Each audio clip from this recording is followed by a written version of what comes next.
Começando o programa Miscelânea: Fatos e Curiosidades do Mundo Empresarial, com Mário Divo. Rádio Cloud Coaching.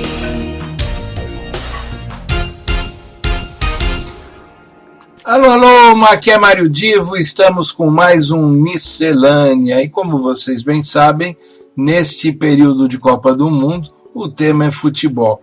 E hoje eu vou brindar vocês com uma informação que, olha, é quase certo que ninguém dos ouvintes conhece. É uma informação muito rara. Claro, se alguém conhecer, eu até gostaria que depois comentasse e falasse das fontes, né, de onde obteve. Mas vamos lá. Quando a gente fala em futebol, obviamente a gente está falando de um jogo de bola, onde esse esporte é praticado com os pés. Então, é um esporte, é um jogo chutando a bola. E na Inglaterra, vocês sabem que o primeiro registro que se tem notícia sobre um jogo em que as pessoas chutavam bola é de 1175, eu repito, 1175. Em um livro escrito por um cronista da época chamado William Fitzstephen.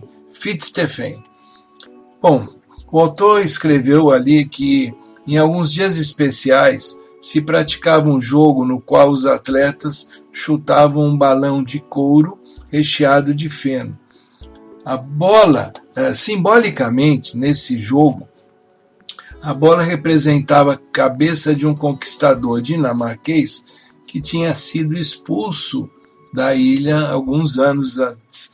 E era um jogo violento, muito violento, e com um grande número de participantes, que era na realidade um jogo que as elites desaprovavam por conta dessa violência toda, e os soberanos ingleses fizeram sucessivas tentativas de impedir. Em 1314, o rei Eduardo II, por um decreto, determinou, e eu vou ler um texto do decreto do rei Eduardo II de 1314. Sendo tanto barulho na cidade em decorrência das disputas por essas bolas, das quais muitos males podem advir sem a aprovação de Deus, determinamos e proibimos em nome do rei, sob pena de prisão, tal jogo de bola na cidade. Notem que o futebol já era, então, no olhar do rei, uma coisa perniciosa. Mas só que ele caiu no gosto popular. O pessoal continuou praticando longe ali das áreas próximas do reinado. O rei seguinte, Eduardo III, em 1349, preocupado com a ineficiência de seus soldados, pois a habilidade do arco e flecha estava quase totalmente posta de lado em benefício de jogos estúpidos e sem nenhuma utilidade.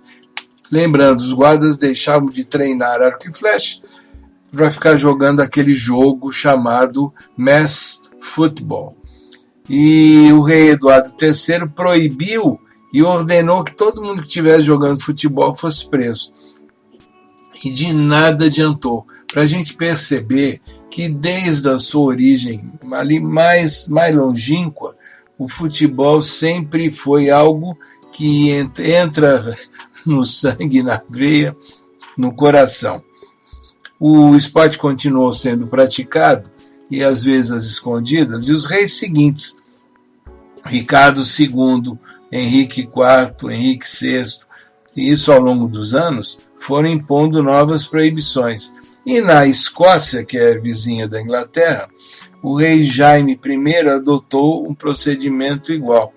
Em 1423, note, hein, já passados aí praticamente 300 anos em que os reis tentavam proibir e nada dava certo, aí o rei Jaime I na Escócia declarou por decreto: Por este estatuto, o rei proíbe que qualquer homem jogue futebol, sob pena de uma multa de 50 shillings a ser paga ao senhor da terra onde ele jogou, ou ao corregedor, ou ao ministro.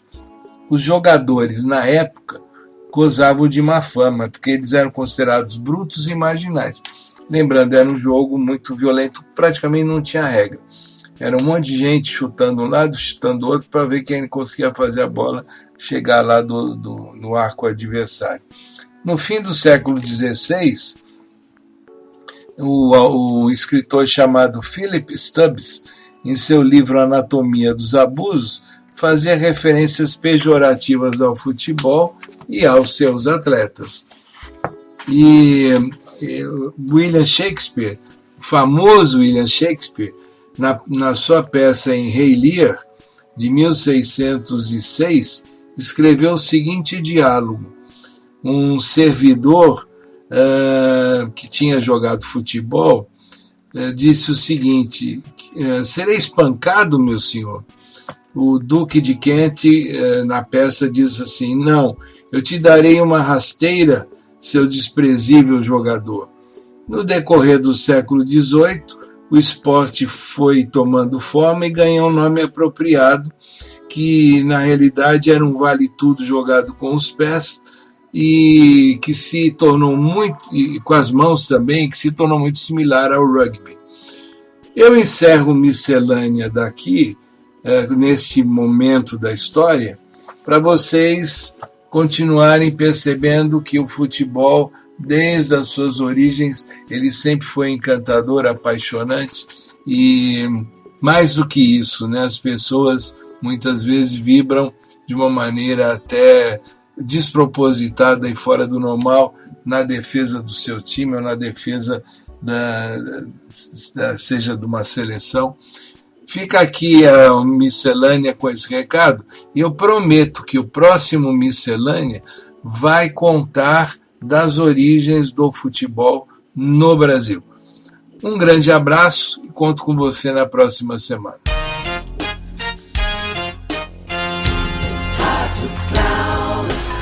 Chegamos ao final do programa Miscelânea: Fatos e Curiosidades do Mundo Empresarial, com Mário Divo.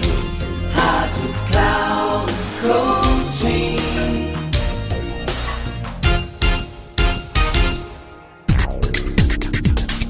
Ouça Miscelânea: Fatos e Curiosidades do Mundo Empresarial, com Mário Divo.